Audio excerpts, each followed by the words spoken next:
वायव्य दिशा संधीचं प्रमाण पण तुमच्यापर्यंत पोहोचू देणार नाही ना, का तर तो दोष आलेला आहे. वायव्य दिशेत कोणत्या प्रकारचे दोष येतात?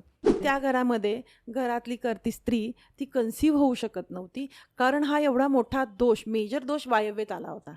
वायव्य दिशेत जर आपले किचन आले हं. तर त्याचे काही दुष्परिणाम होतात का? मुळात ना वायव्य दिशा ही मुलांची अभ्यासाची दिशा आहे. हं. मुलांची खोली असावी वायव्य दिशेमध्ये, असं सांगितलं गेलेलं आहे की ज्याच्यामुळे तुम्हाला ग्रोथ मिळणार आहे, हं. तुम्हाला तुमच्या अडचणी कमी होणार आहेत. मुख्य दरवाजा वायव्य दिशेत आला तर चालतो का? जेव्हा तुम्ही मुलांची रूम वायव्य दिशेमध्ये करत असता हं. त्यावेळेस चित्र लावणं हे खूप शुभ मानलं जातं.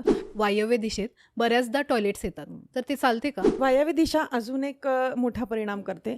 जर त्या दिशेत जास्त दोष आला तर घरामध्ये कोर्ट केसेस चालू असतात. पाण्याची टाकी वायव्य दिशेला आली तर चालते का? तुम्ही वास्तूपासून लांब राहिलात तरी सुद्धा वास्तू इफेक्ट करते. हं. पण मग आता असे जे दोष येतात त्यावरती काय उपाययोजना आहेत?